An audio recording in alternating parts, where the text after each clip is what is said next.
Hey, good afternoon, India. Good evening, Australia, and Professor Roche. It's my pleasure to welcome you all to this World Human Sciences and Management Conference 2021.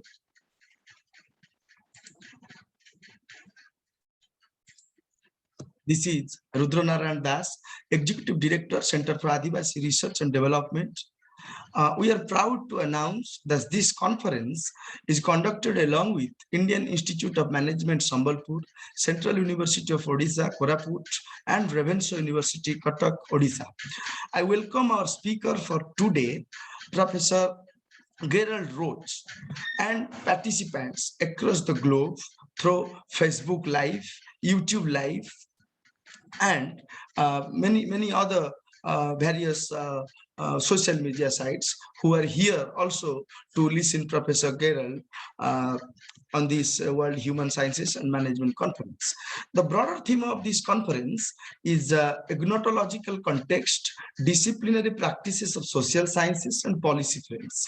On behalf of Center for Adivasi Research and Development, I extend my profound gratitude to our patrons, Professor Mahadev Joyswal, Director, Indian Institute of Management, Sambalpur, and Professor Dr. Sharat Kumar Palita, Vice Chancellor, Central University of Odisha, and Professor Dr. Sanjay Kumar Nayak, Vice Chancellor, Revitalization University, Cuttack. The convener of this largest virtual conference, eminent Indian historian, Professor Chandi Prasad Nanda, and eminent policy activist, writer, and philanthropist, Mr. Charudat Panigrahiji. Dear friends, the main outcome of this conference is to come up with the national and international framework for the education system in future. The crux of this conference will be the use of digital technologies such as artificial intelligence, augmented and virtual reality that is being increasingly adopted after the outbreak of this crisis pandemic. We hope this conference would help students, faculties, researchers, and all to expand their mental horizon and help the education system to adopt the best. Dear friends, Center for Adivasi Research and Development is a leading research-oriented institution in Odisha and India, promoting ethnographic, empirical, and evidence-based research for engaging and addressing the challenges that 21st century globe is facing today. Prime agenda of this institution is to come up with the potential policy solutions for social change while believing in the idea of 3D and E3 that stand for debate, dialogue, and discussion. And E3 stands for expertise, experiencing, and education. The institution focuses on marginalized communities and works for their livelihood to protect the nature, culture, language, and identity in particular. The age of modernity has witnessed that change is the only constant phenomenon for the societal purpose to enhance knowledge. Our information work for them is methodological and avoids paradoxically frameworks which neglected so many centuries from theories to become practice. The Center for Adivasi Research and Development sincerely believes in the concept of social marketing, which is seriously looking for non-profit marketing and builds new social entrepreneurship for check and balance mechanism to glorify generations to come. Center for Adivasi Research and Development come to serve with the holistic approach of critical thinking in education to fill the gaps to plan accordingly for the voiceless communities. Ladies and gentlemen and researchers, faculties, in this afternoon in India, we have with us Professor Gerald Roche. Professor Roche is an anthropologist and senior research fellow in the Department of Politics and Philosophy. And Professor Roche's research focus on the politics of language, endangerment and revitalization with a regional focus on Tibet. Professor Roche is previously a DECRA fellow at the Asia Institute at the University of Melbourne and a postdoctoral research fellow at Uppsala University Hugo Valentine Center. Prior to that, he is lived on the near northeast Tibetan plateau for 8 years and working as an applied anthropologist. As an applied anthropologist, uh, he's collaborated with people in Tibet on various educational and cultural initiatives, including the creation of the world's largest online archive of oral traditions from the Tibetan plateau and publication of the first nationally distributed English language textbooks designed specially for Tibetans. Professor Roche's publications have appeared in the Asia Pacific Journal of Anthropology, Modern Asian Studies, China Quarterly, International Journal for the Sociology of Language, Anthropos, and Asian Ethnicity. Amongst others, Professor Roche recently co-edited a Routledge Handbook of Language Revitalization.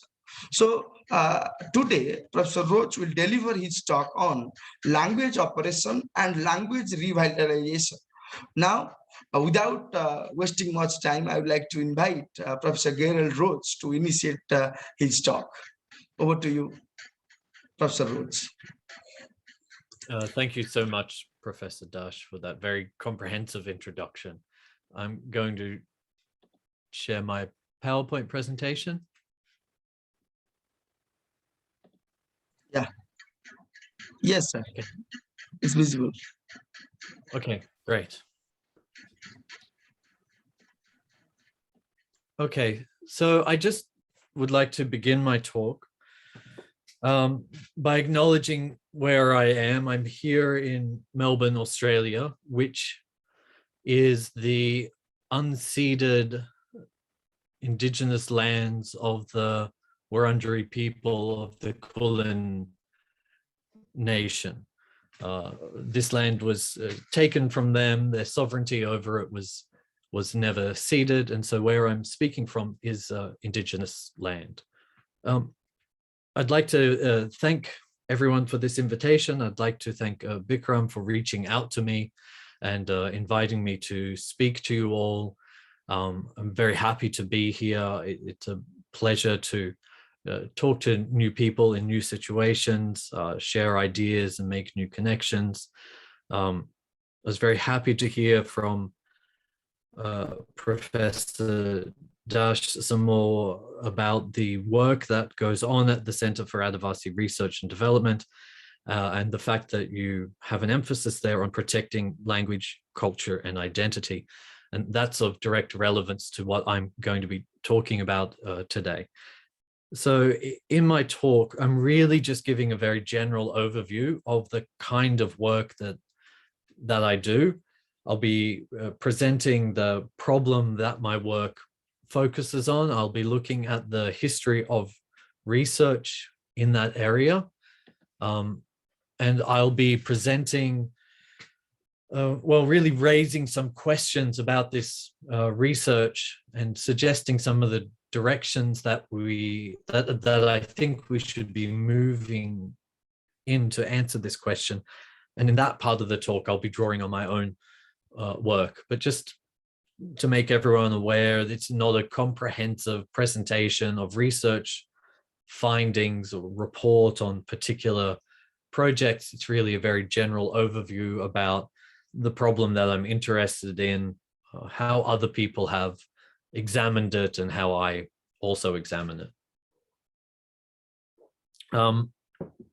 I'll aim to speak for around 40 minutes. Hopefully I won't go too long. And after that, I look forward to having a conversation with you all. So these two terms, language oppression and language revitalization, really looks at the two ends of what I'm interested in. The politics of how language is taken away and the politics of how people take language back at the broad ends of the spectrum. But let's see a little bit more.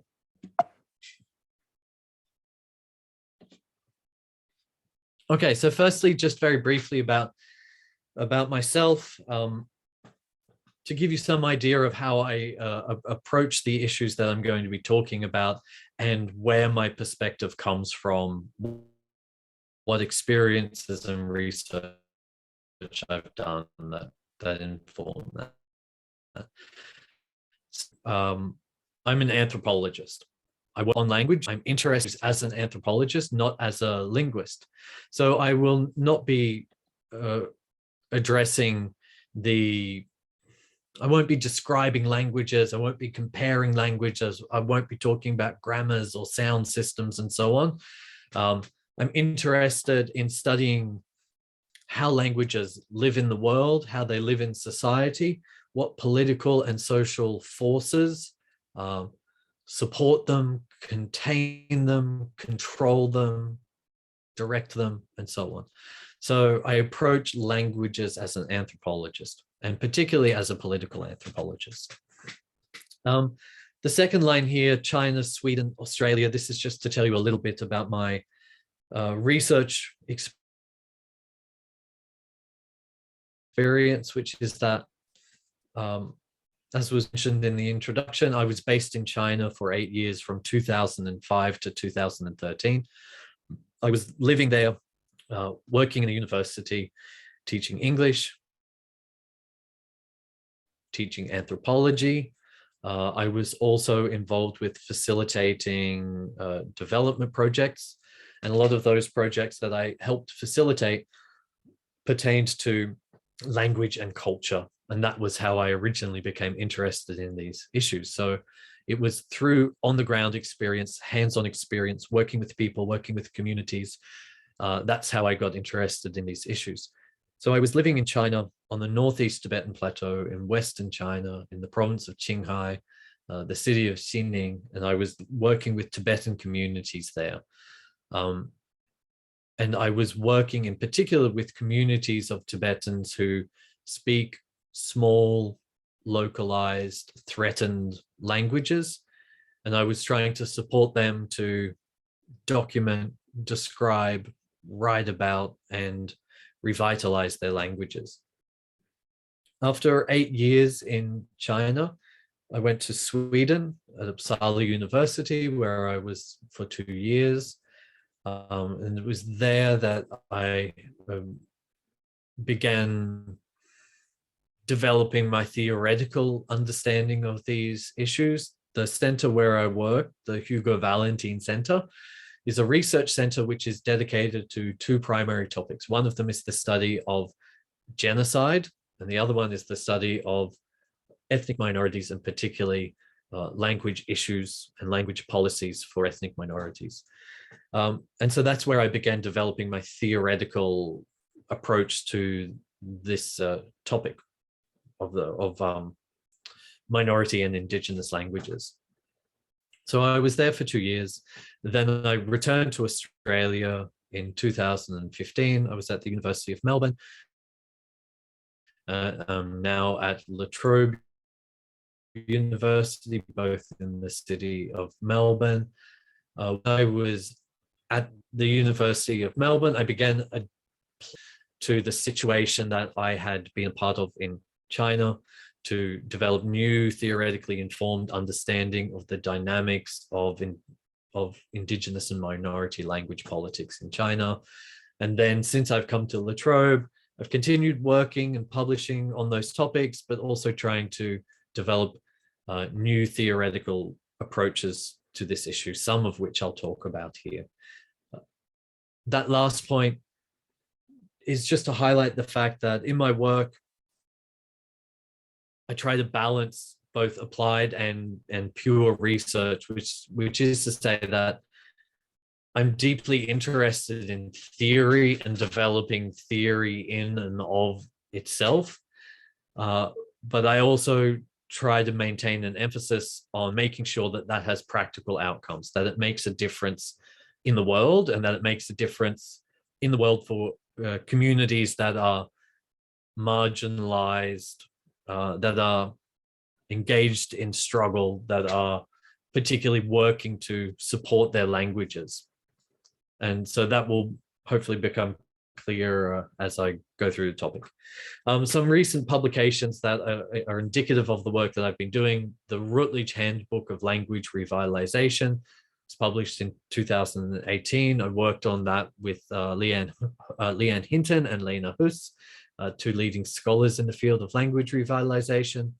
And from my time in Sweden, collaborating with scholars and other people there, this book, Indigenous Efflorescence, which is an open access book that you can find for free online. In this book, we collated the stories and voices and perspectives of Indigenous activists and scholars working in Norway, Sweden, Finland, and also in Japan, and looking at some of the political and intellectual work that they do to protect their language, their culture, and their identity. Okay, so that's an introduction to me and the work that I do.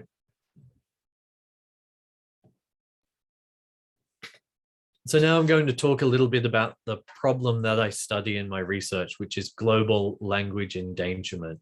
You can see here on the right-hand side, this book cataloging the world's endangered languages.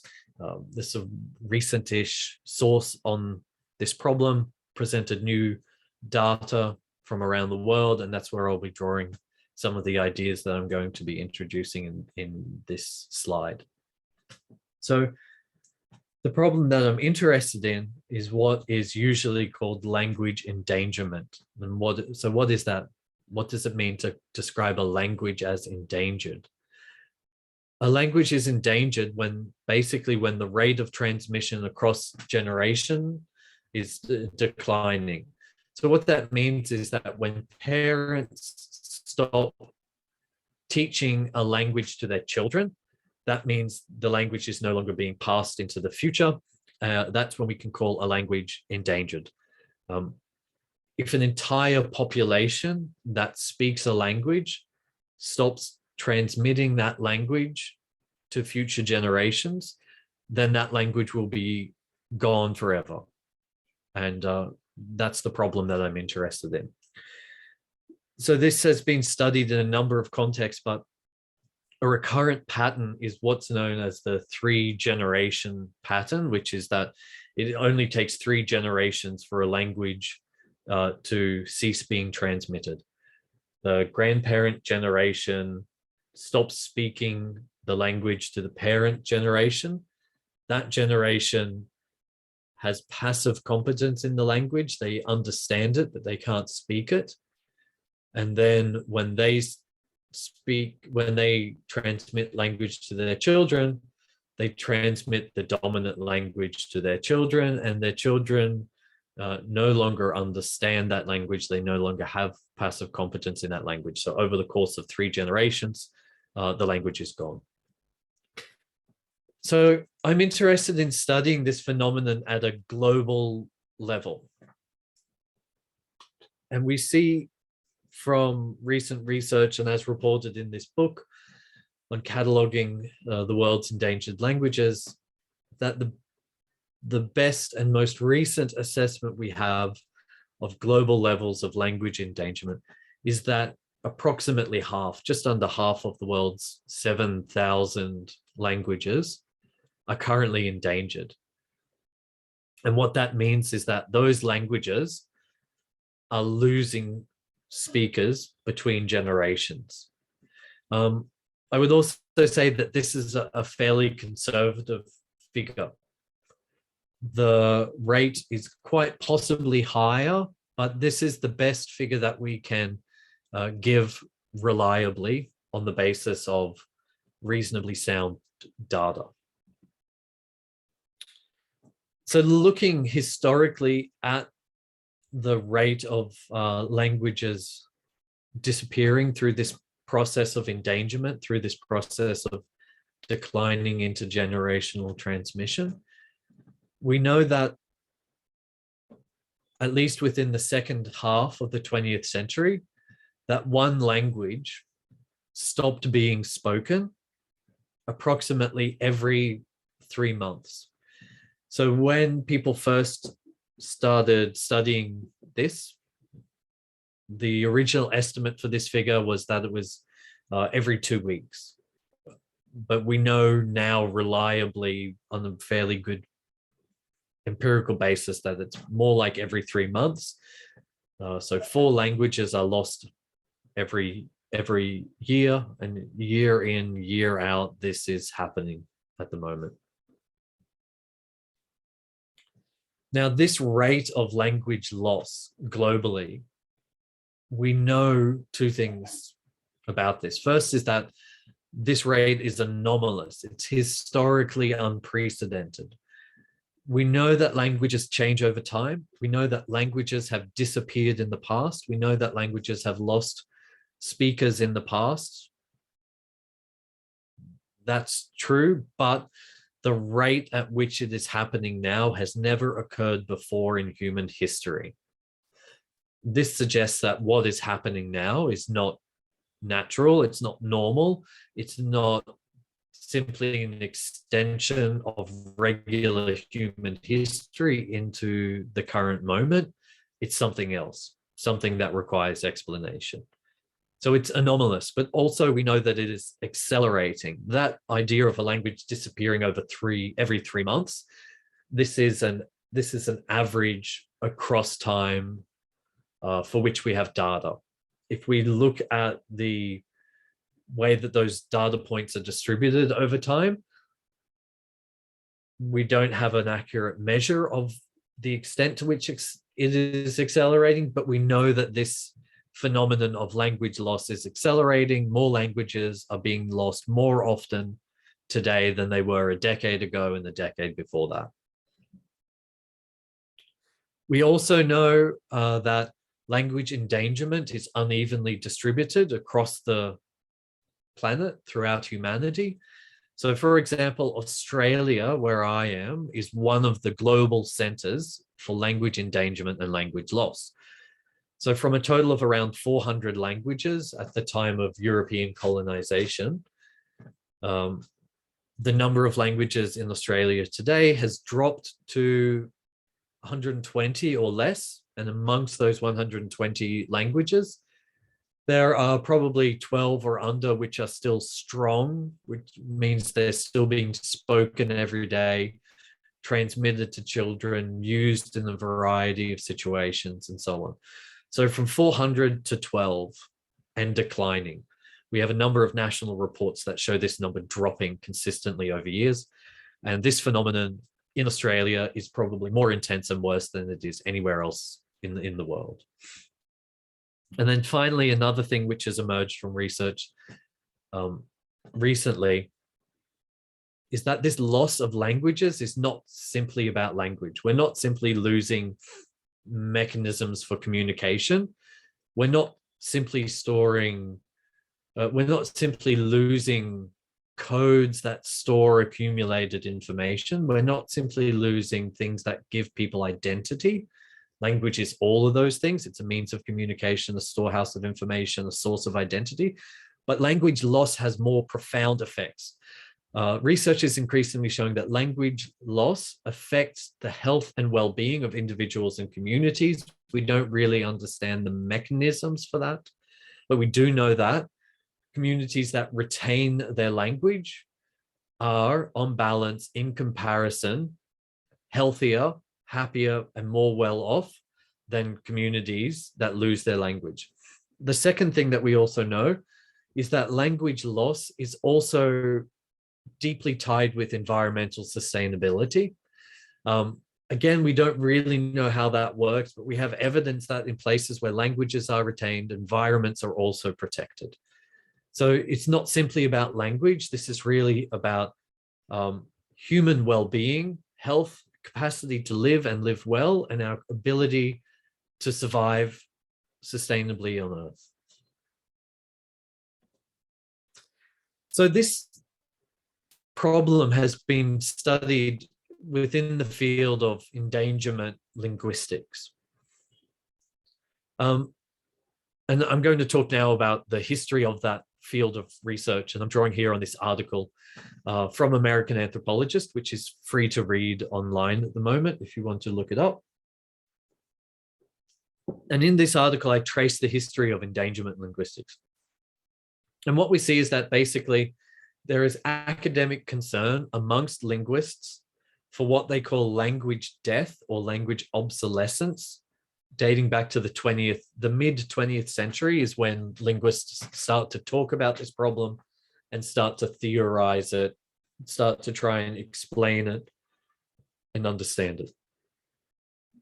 So it becomes a research topic, if you like, in the mid 20th century. But the approach that is dominant now, the endangered languages approach,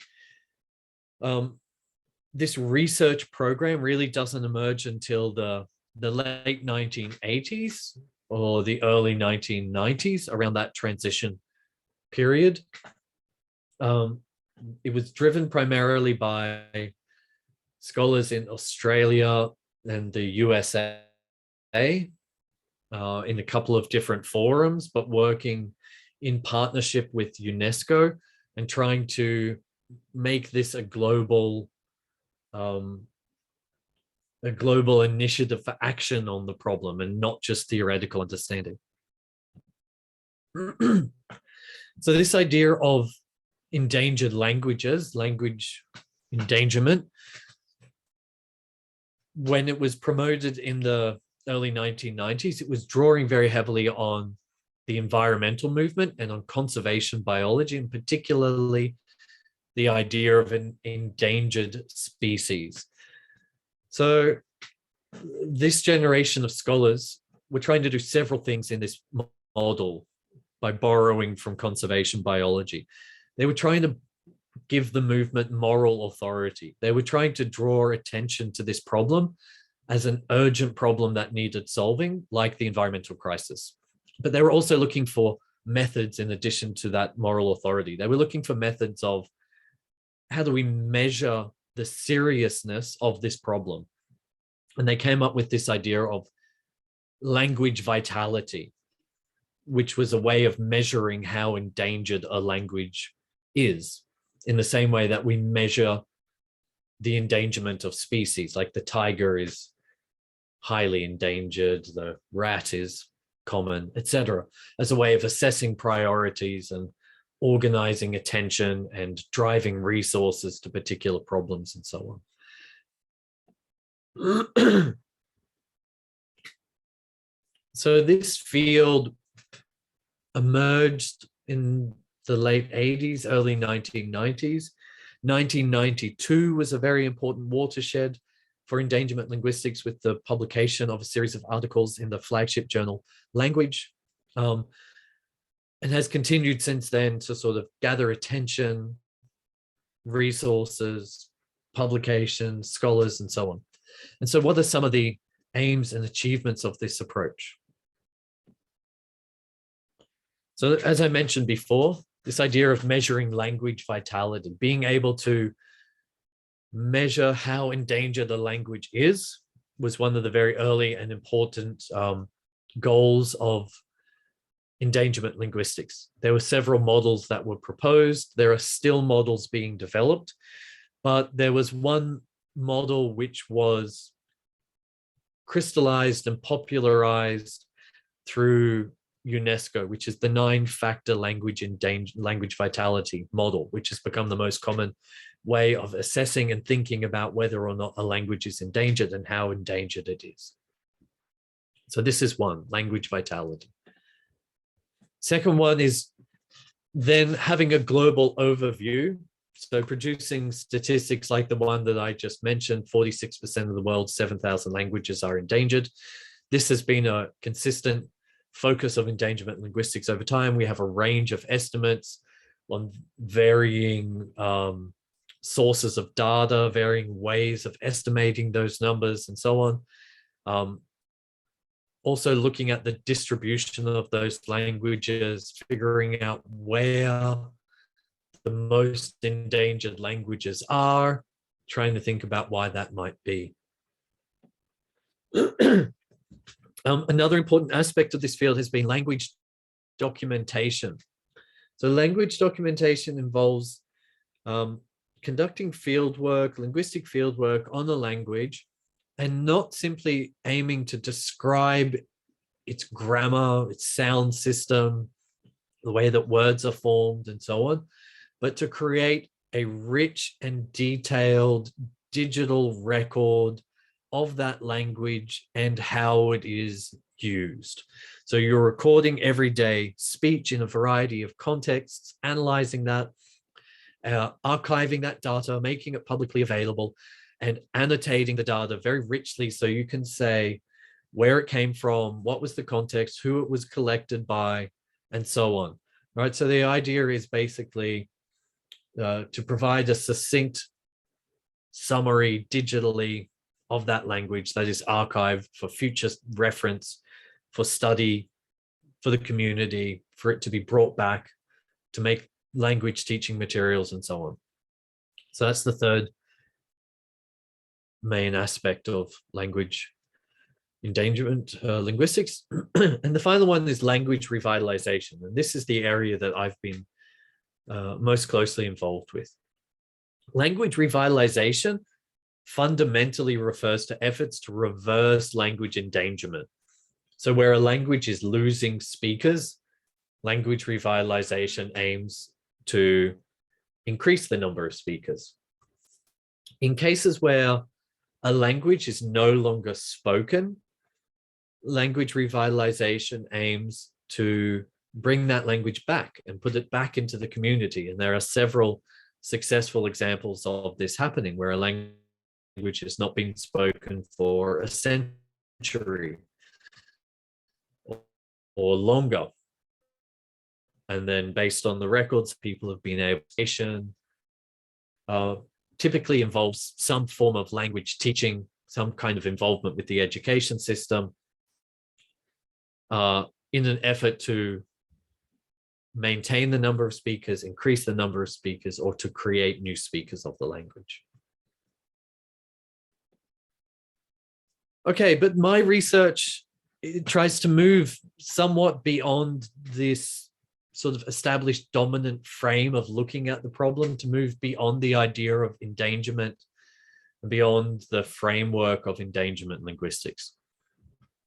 And the reason why I think that it's important to do that is that I think that there are fundamental basic shortcomings to the approach.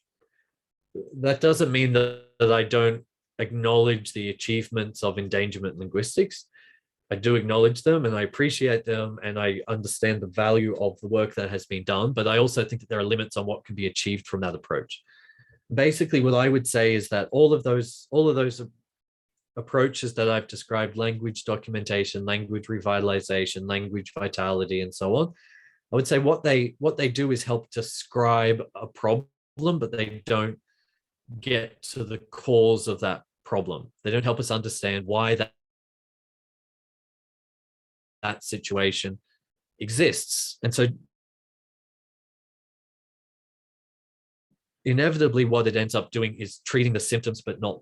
So you take, for example, the instance of language revitalization. Language revitalization is something which I support across the board in every situation, but there are limits to the way that linguists look at it and think about it. And the main one is that if they're focusing on pedagogies, on teaching these languages, putting them in schools and so on, creating materials, dictionaries, textbooks, workbooks, and so on, you can teach those languages to new speakers continuously, generation after generation.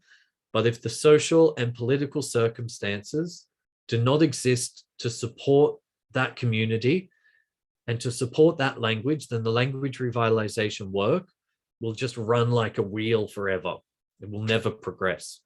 And this is something that I saw very often in my work in China, where it was possible to support communities to do language revitalization work under enormous political constraints, but you could do it. It was possible to do language revitalization work, but broader political reforms that would support those languages and support the communities that use those languages were impossible. And so what what happened was that despite this continuous effort to work in language revitalization, the broader social, political, and cultural changes were impossible. That's the way that I approach this issue. So if there are fundamental constraints on what endangerment linguistics can achieve, where do we look? I think we need to look to language activism. We need to look to the communities who have been doing this work, and we need to think about, how do they describe their predicament? How do they define this problem? What kind of solutions have they been seeking to solve this problem? Language activism historically predates endangerment linguistics. I would say that as long as this problem has existed, this problem of language endangerment, right? And I would say it's probably at least 500 years old. We can talk about why I think that later, but so long as this problem has existed, so long as the loss of languages has been accelerating globally through that process of intergenerational interrupted transmission, communities have been working against it, right? We have 500 years of accumulated experience, wisdom, and insight available to us if we know where to look. And it's not always easily available to us. But you can see here, here's two publications, which I think are absolutely fantastic. If you want to learn more about this, the article by Jenny Davis is open access, free to read to anyone. The other book, Language Resistance and Revival, a little bit harder to find, but if you can get a copy of it, it's a fantastic book for thinking about the politics of language endangerment. Anyway, I think if we look at these problems from the perspective of language activists and from communities, we get a very different view on how we think about the problem and how we solve it. Language activists, when they address this problem, persistently and consistently center an analysis of power in understanding how their languages are endangered. Ultimately, these languages, that intergenerational process happens through someone or some political group exerting power over them, taking power away from them. And I'll talk a little bit more about how that works. But how does that power enter into people's everyday lives? We know that linguistic diversity globally has been sustained for millennia. What disrupted that capacity of humanity to sustain linguistic diversity around the world? So I would say that there are four key historical forces that are driving that disruption to the sustainability of linguistic diversity, that there are four key channels through which power enters into people's lives and takes away their capacity to sustain their languages. Nationalism, you would all be familiar with this idea of classical high nationalism of the European variety: one people, one language, one territory, no minorities, no diversity, only unity, only homogeneity, right? This has been a profoundly destructive ideology throughout history that has been responsible for driving language loss around the world. Second one, colonialism. Colonialism, if you like, is nationalism writ large. It is nationalism across borders. It is the attempt to subordinate and suppress from one nation to another, whether through direct invasion or the appointment of a ruling elite and so on.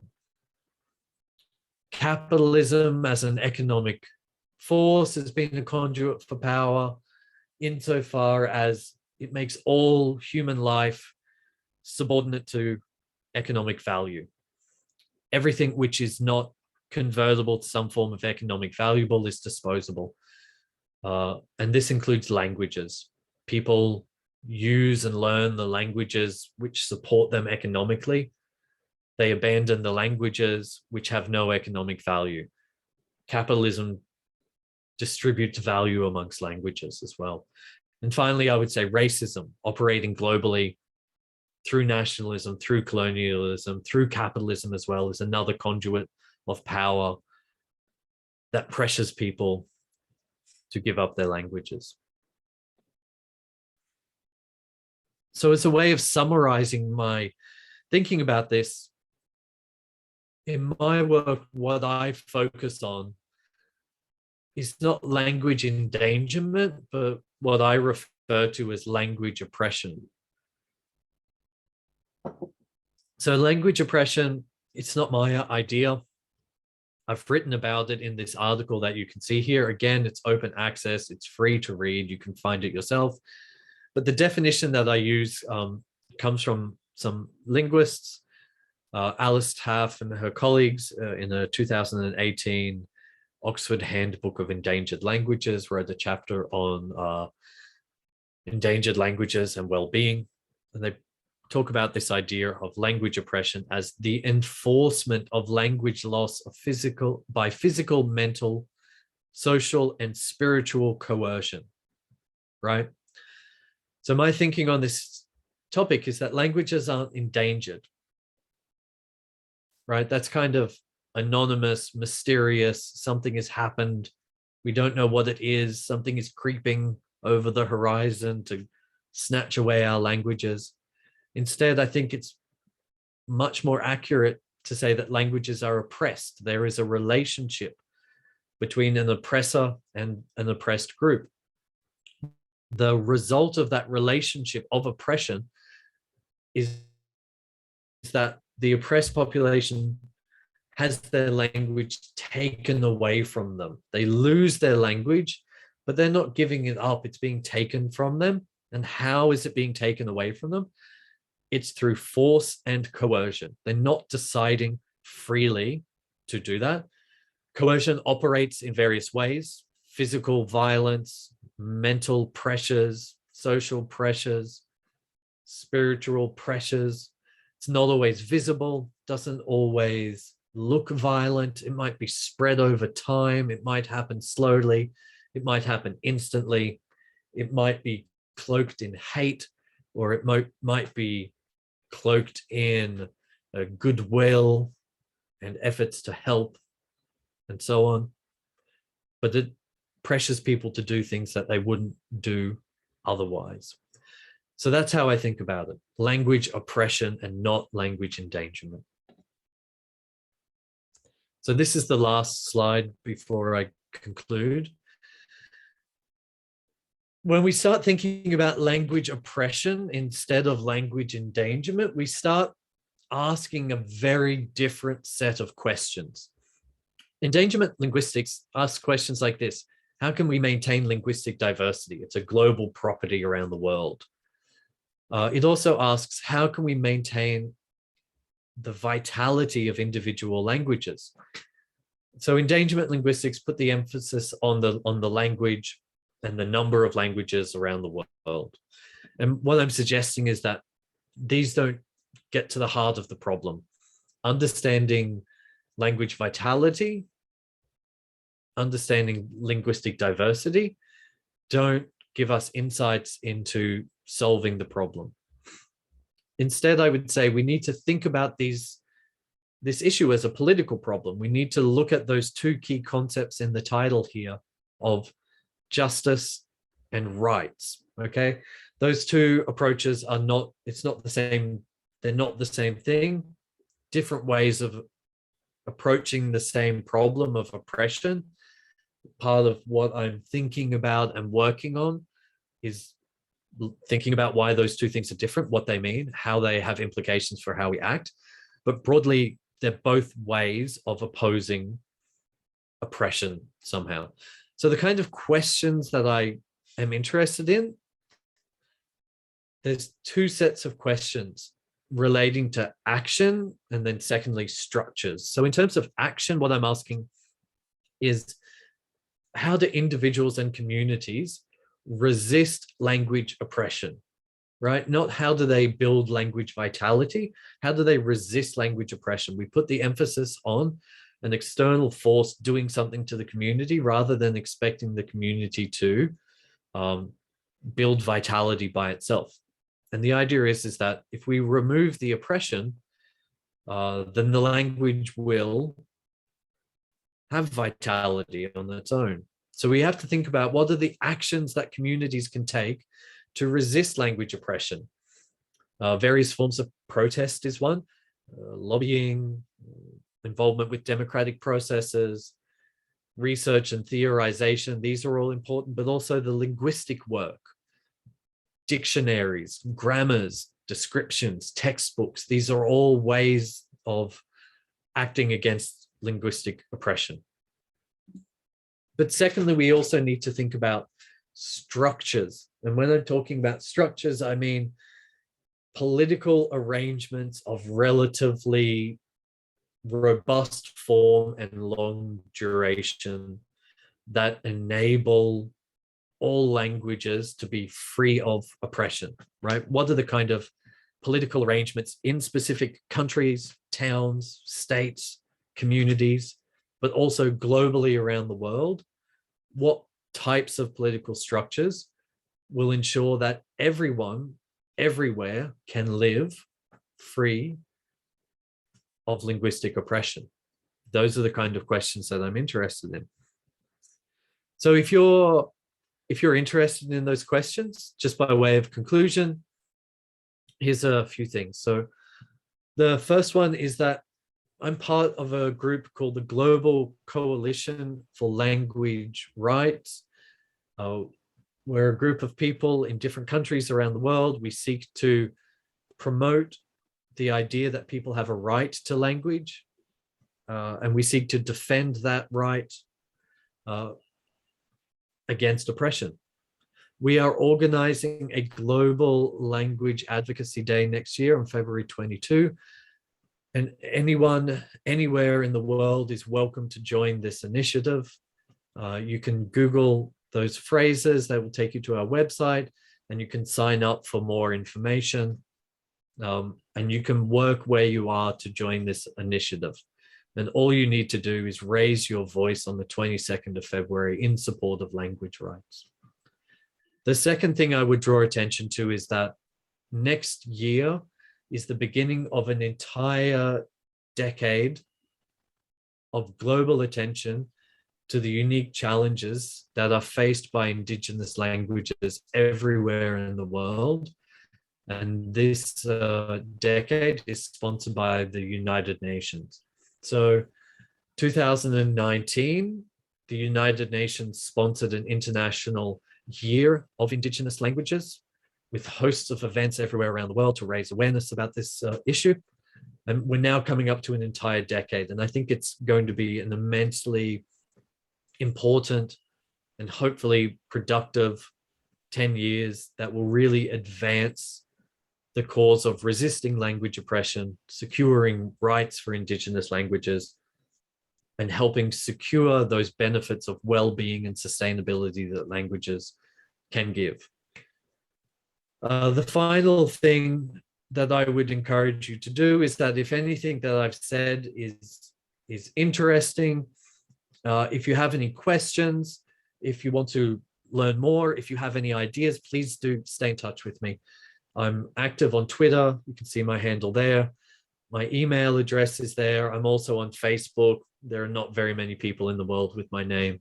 You can look me up and we can connect, and I would love to stay in touch and hear more from everyone about these ideas, because I think it takes a community of people around the world working and thinking together to solve these global problems. And I would really like to be a part of that with you. So that's all. Thank you very much for listening. Thank you so much, sir, for such a very enlightening and very fascinating talk you have. Now I would like to invite Dr. Nupur Patnaik to go for a quick comment, please.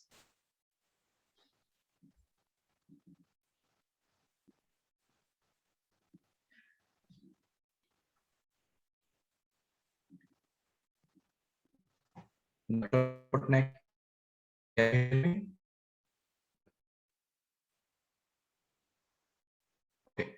Now I'd like to request Professor Bishi Das to go for a quick comment, please, over the SARS talk.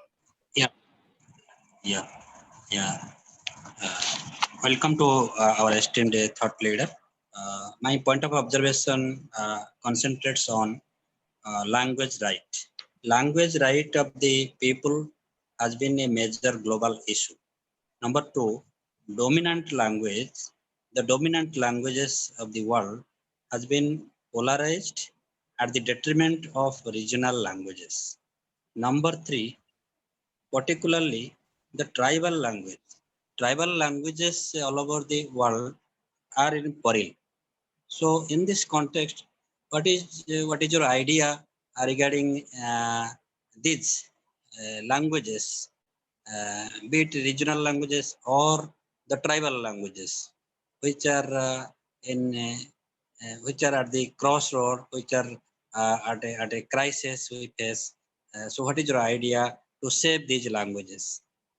What should be the global agenda to save these languages?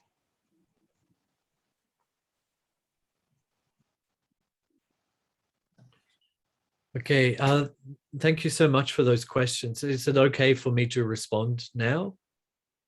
Sure, sir. Yeah, thank you. So I just want to start off with, you were talking initially about language rights and their spread around the world. And one thing that I would like to point out about language rights is that they have a very uncertain status amongst human rights globally. So in the key formulations of human rights in the United Nations, language rights have often been left to the side. So Stephen May, who is one of the experts on language rights globally in the history of language rights developments, he refers to them as the Cinderella Rights, meaning that like Cinderella, who was the last to arrive at the fairy tale ball, right? So the language rights are kind of late in coming after other fundamental human rights, economic rights, civil rights, and so on.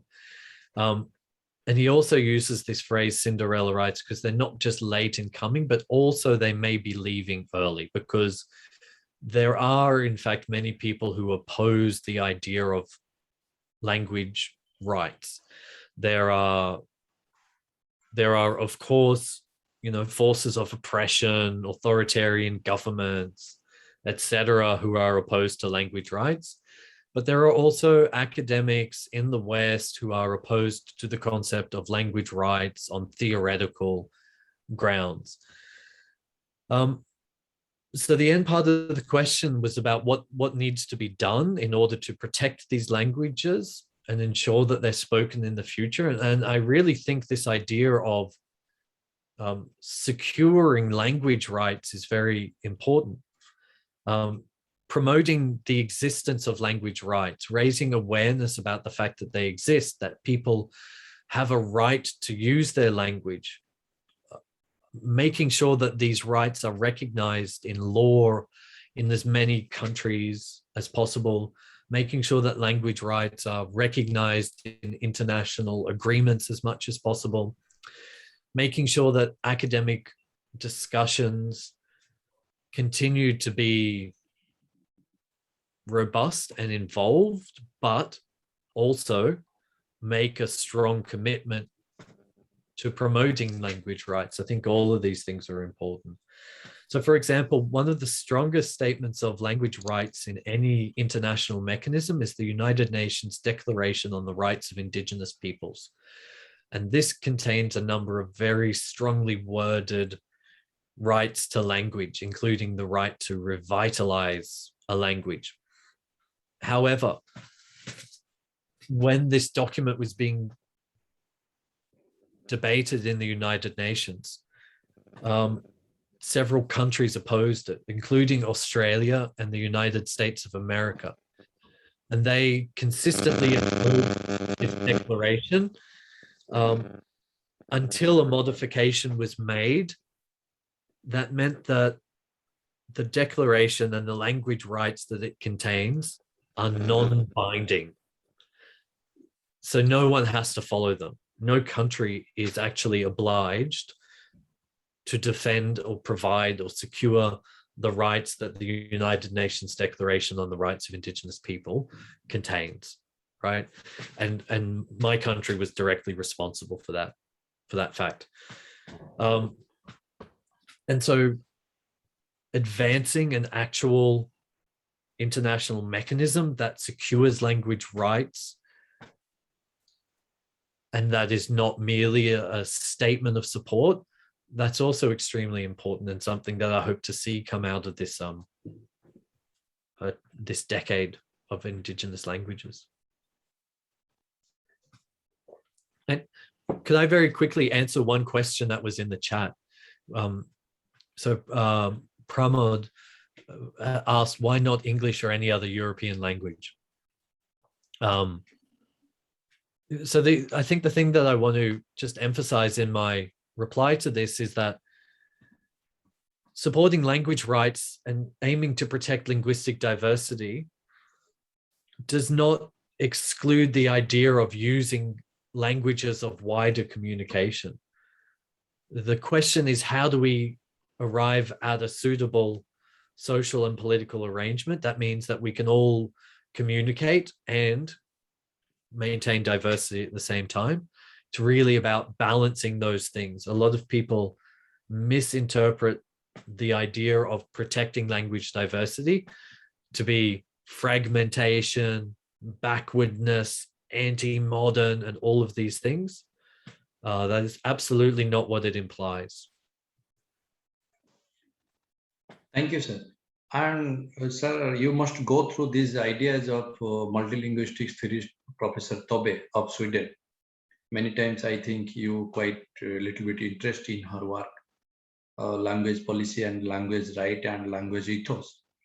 In everyday life, we heard about maximum numbers of languages dying in global order in terms of in various states and various nations. When we talked about these vernacular languages, there is no reputation of vernacular languages in particular global order. When you talked about English or any other languages, when you talked about the knowledge is concerned, we might pretty sure about only the language is called English. These have potential ideas in terms of global order to occurring knowledge.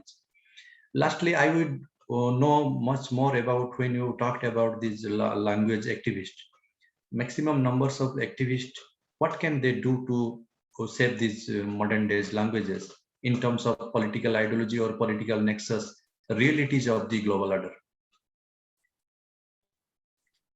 Yeah, thank you for your question, and thank you for bringing up Tova Skudnab-Kangas, whose work I greatly admire and am very inspired by. I'm glad that you mentioned her, and particularly with reference to the idea of linguistic rights. She's been a key driving force behind this idea for decades now. So I'm a great admirer of her work.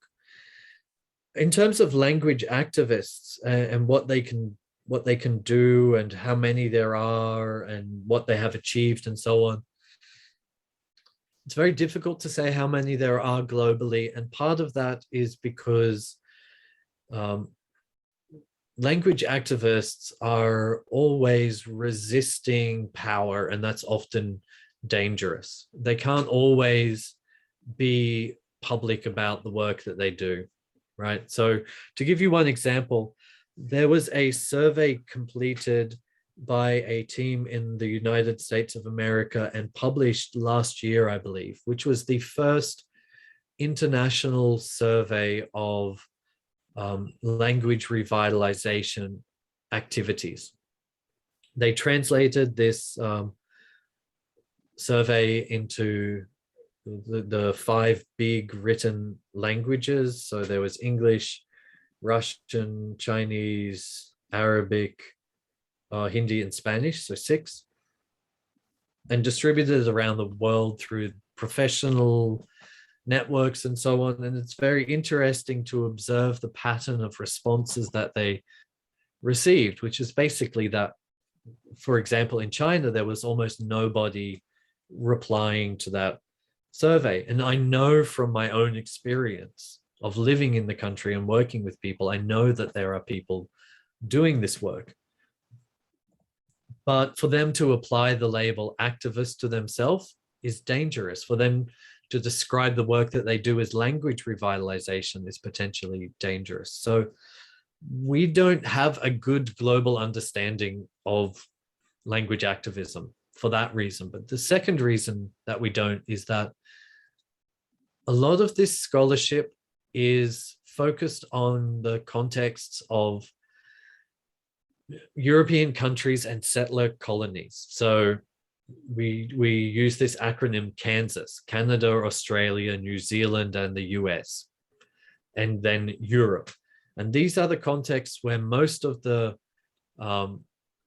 scholars publishing in journals are based.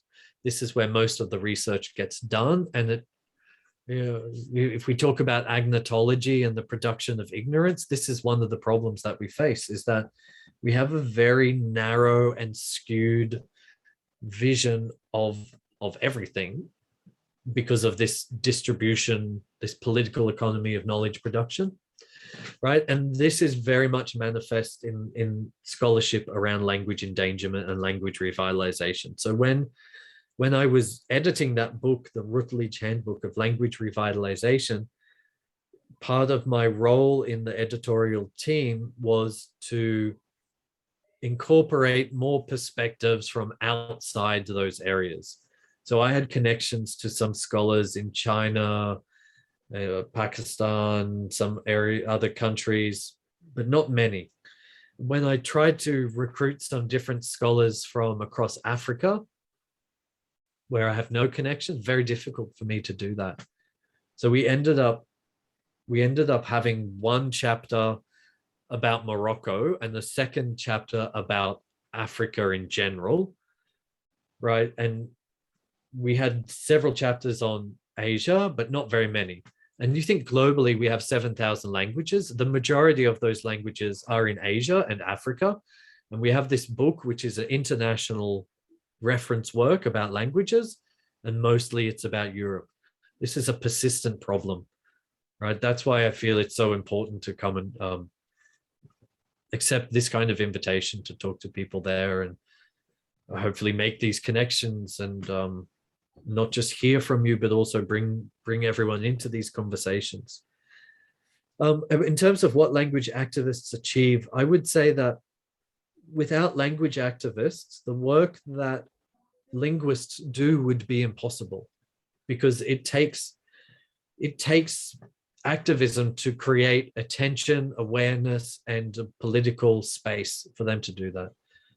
So if I think about in Australia, for example, we have small government programs that support Indigenous languages, and those exist because Indigenous people have advocated for them, right? And Indigenous people have advocated for their rights to be recognized as citizens, as equals, as humans.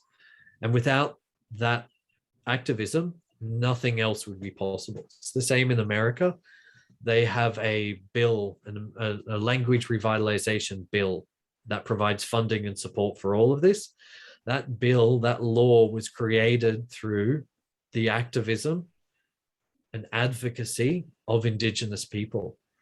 And without that, no law, no funding, no support, nothing. So I think it's just immensely important, and it is the foundation of all possibilities, is that activism.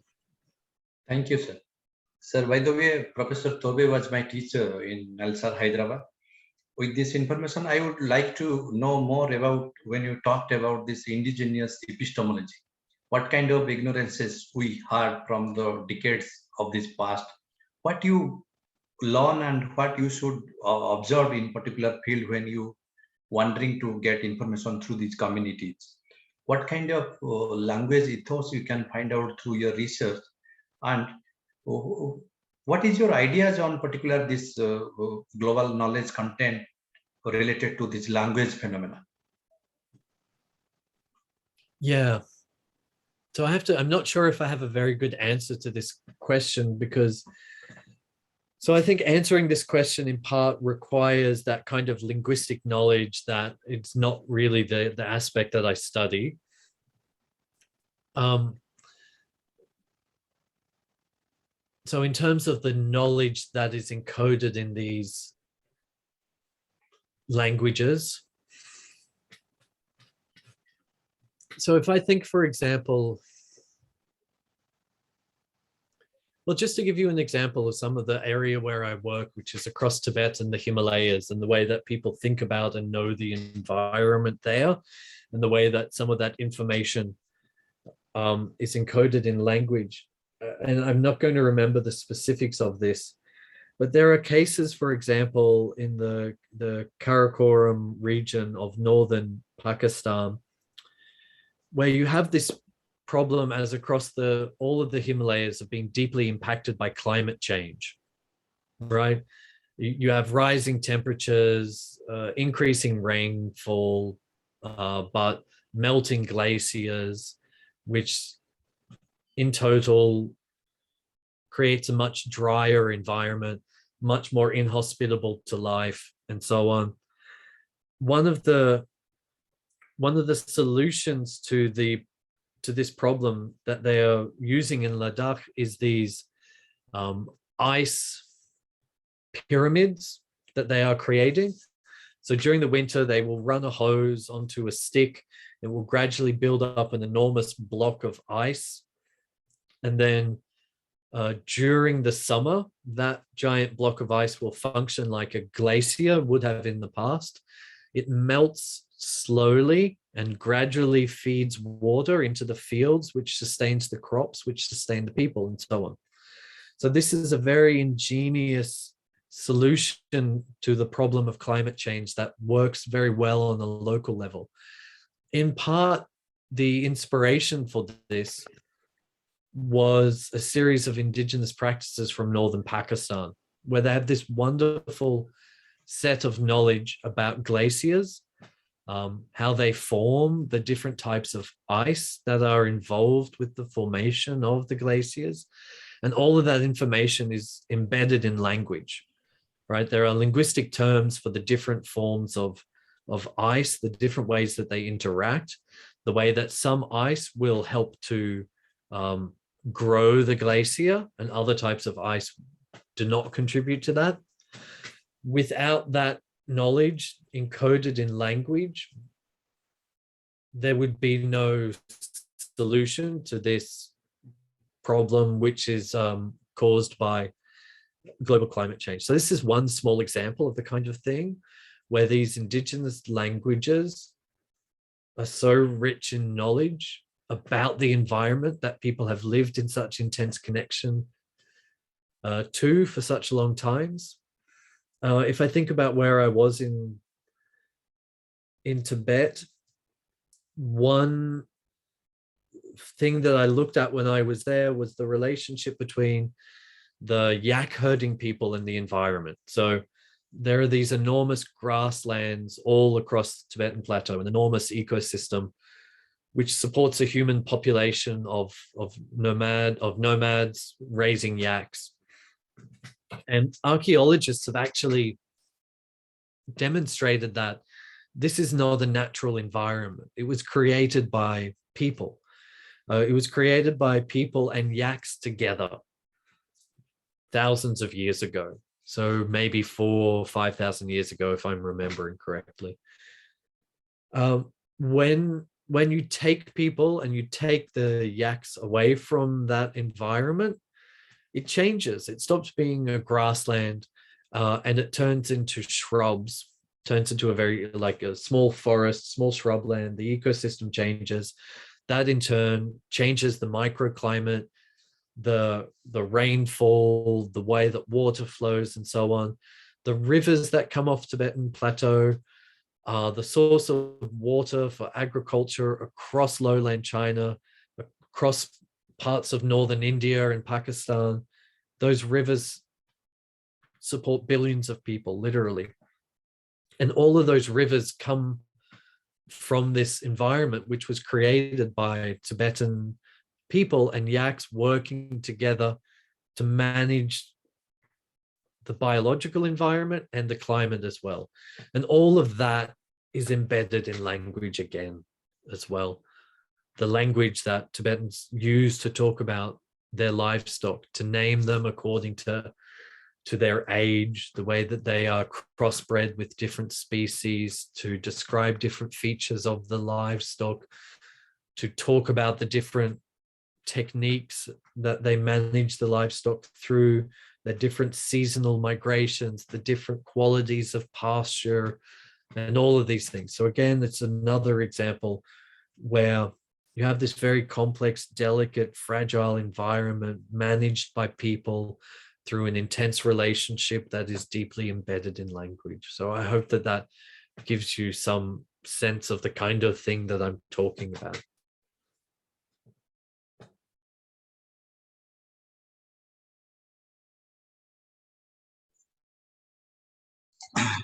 Thank you, Professor. Now, I would like to invite Dr. Nupur Patnaik from Central University of Odisha to go for a quick remarks on Professor Roche's talk. Over to you, Dr. Nupur.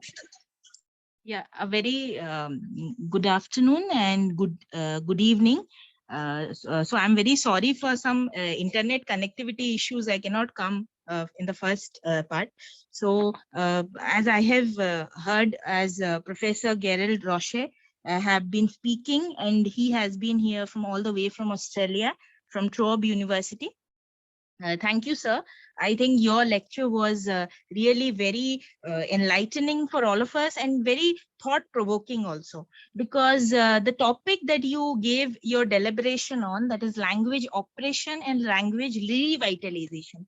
So that is a very important thing as our society, as you have been working on this, as your paper on articulating language oppression, that is colonialism, coloniality, and the erasure of Tibet's minority languages. So I think, sir, you have given a very excellent description of how the languages are dying, how they are disappearing, and how it's needed, because language has been a mode of communication, as you have described it, and as there is a connection between language and the society, and how people use language in different social situations, and language is an important element for the region, for the ethnicity, for the socioeconomic status, as well as the age, the gender. So it's very important to identify that how language is related to us, and language shapes many dimensions of the society. So thank you so much, sir, for talking about this particular aspect of language oppression and revitalization, that how the legacy of colonial oppression was there, and how the indigenous languages have been going for changes, and how in different pedagogy we are studying about language learning, teaching, and how endangered there's a need to resurrecate the dying languages, or we need to empower people with different aspects, because language stands as a source of empowerment. So thank you so much, sir. And we are really enlightened, and we are really inspired by the way you talk about a very new topic, but it's a very essential and constituent unit of our society. So thank you so much, sir. Yeah, thank you so much for those very kind comments. I want to pick up something that you mentioned in the chat there, Professor Nupur, which is about this idea. Yes, sir. Yes, sir. About linguism. Yes, sir. Yeah, linguicism, right? So to me, this idea of linguistic bias or linguicism or accentism, it's also called this idea of prejudice against people for the languages they speak, prejudice against people for the way that they speak dominant languages, is a really important part of the overall dynamics of how language oppression works, which is that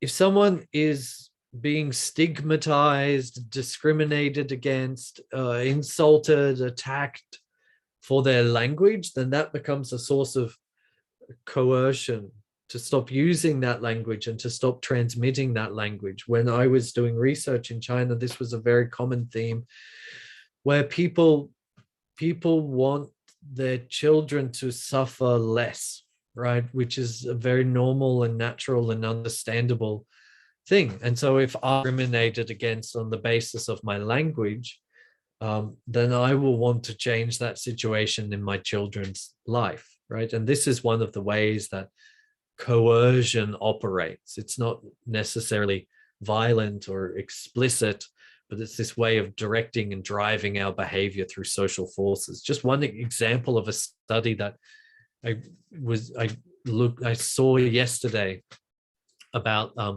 trust and language. So there was a study reporting on the fact that people have, this was based in the UK, people in the UK have lower levels of trust of people who are speaking with a Polish accent. It was specifically studying, with the idea being that if someone sounds like a native speaker, they're trustworthy. And if someone sounds like a foreigner, then they're untrustworthy. The way that they measured this was they got people to read out trivia questions that people were unlikely to know the answer to, like how many kilometers we are from the sun, and people had to give an estimate of how much they trusted that person. And if you just ask a regular British person to come in and do that test, they will always discriminate against a person with a Polish accent compared to a person with some form of British accent. You can change that relationship by exposing them to Polish accents more. That was in the article, but also importantly, you can change that relationship by educating people and making them aware of this form of bias and discrimination, right? But the point is that even something as immaterial as different levels of trust ultimately acts as a form of social coercion, I think, right? To someone who knows that they're not trusted because of the way that they speak, when they come to making decisions about language transmission, that will influence them. So yeah, as language teachers and as teachers in general, we all have this responsibility to work against those forms of discrimination and bias. Thank you so much, sir. Thank you very much. Now I'd like to request Dr. Shravan Brak to go for the formal vote of thanks, please. And thank you, Dr. Nupur Patnaik also. Thank you, Dr. Vikram. Well, at the outset, let me take this opportunity to first of all pay thanks to Professor Gerald for inviting our invitation and making out his time to be here. So before I start the process, let me to also inform Professor Gerald that Odisha is one of such states in the country of in India, which is constituted based on language, or it is the first state probably which is constituted, formed based on its language. And you'll be also glad to know that the report that you was mentioning about the endangered report, which was being published by UNESCO, in that particular report, there has been a clear-cut remark that Odisha is one of the happy hunting ground for all linguistics and anthropologists as well, where you will find such kind of language diversity exists, and probably there are 10 to 11 languages which are endangered, and those languages are here in Odisha. And to go beyond that, you can also refer few of the research that is being published by NCRT of New Delhi, where it has been outrightly mentioned that there has been a lot of work done in Odisha to promote multilingualism and also to respect the linguistic diversity of the people who are endangered or who are at the verge of extinction. So with this note, it is absolutely very delighted and delightful to all of us to listen your experience, your work. So taking ahead this formal process, let me to thank you particularly for accepting our invitation, and also for unfolding the title of the day, that is the language operation and language revitalization. by sharing your ideas, your experience, and of course, I must say that the startling statistics that you have provided has been an eye opener for all of us who are in the field and who are committed for this work. It is absolutely, very surprising to get the statistics that the 46% of world's 7,000 languages are endangered. It's really very pathetic, and it is truly a sense of concern to all the people who are committed and who are interested to work for this, language development process. And of course, it is very striking when you say that in every 3 months there is a possibility of one language being lost from the, globe or from the atlas. It's truly very danger, and it is, really a sort of concern to all people like us who are committed. And you also said about language vitality, language activism, um, particularly the 4 points that you have said about the nationalism, colonialism, capitalism, and racism. It is truly a very different kind of altogether, graph that you, presented to give a sort of reflection. How does this language activism could be understood in a simplistic way? And probably this is one of the tools that I would take from this particular, deliberation to the field when we will talk and we will interact with our students and of course with our community members. Uh, Also, let me to share that you rightly said, Professor, that language should not be seen just as a means of communication, and it has to go beyond that. It is a sort of identity about people's existence, and it is also about, the existence and sustainability of one's culture, one's race, and of course, it is all about the humanity. It is all about the existence of one individual, existence. So language has to be seen in that broader prospect. We totally agree to your notion, and it is absolutely, I would say, an eye opener to all those people who are in this platform by various means and who are committed to work for the community in particular, and for the cause in general. Before I give any sort of formal further vote of thanks, Professor Gerald, just out of my enthusiasm, I was just going through a lecture, and probably I thought that let me to take this opportunity to raise this question. That as you mentioned that there is a process of language being endangered, or we can say what I mean, if I put it like in a simple way, that language operation is a process that is giving to an outcome of language being endangered. Am I correct?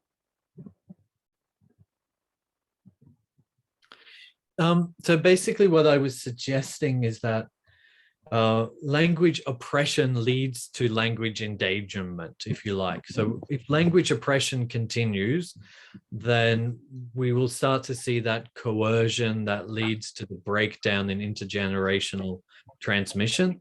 Language revitalization is that process where those forces are resisted and the language starts to gain more speakers, grow, expand into new areas in society, and so on.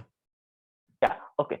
Yeah. Thank you so much. So, taking this particular notion ahead, what I could say, like, or probably this I may be wrong.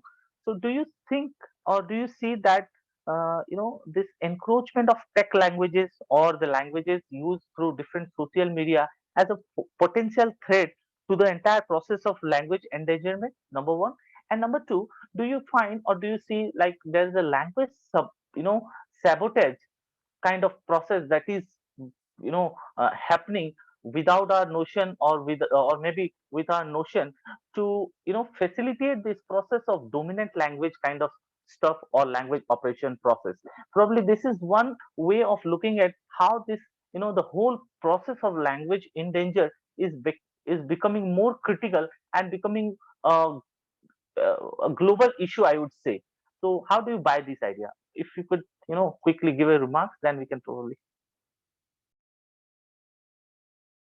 Yeah, sure. Well, yeah, thank you for all of the comments and for those questions as well. The first point was about social media. And like social media is like one of these things where it can really be a tremendous force for good if it is used for that, but it often isn't. So I've been involved with some projects that aim to promote the use of endangered languages in social media. And for some of these languages, for example, they're excluded from the schools. They can't be taught or learnt or used in schools.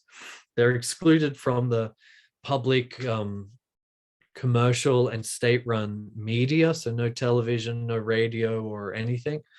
There's no books, no magazines, no newspapers in them. And so in these cases, social media can provide a really crucial place where those languages can be used and develop, right? Where people can find new ways to use them. So social media can be a tremendously helpful force, but it takes deliberate effort. Often, if a community hasn't planned for that, social media will have a momentum of its own, and it will carry languages into the community and into people's lives in ways that can threaten their indigenous, their tribal, their minority languages. And this often it happens, but it happens because of a lack of planning, essentially, right? So I would say it's nothing in social media itself. It can be a force for good, but that requires some investment of time and effort and space and resources to do that as well. The second question was about the sort of the way in which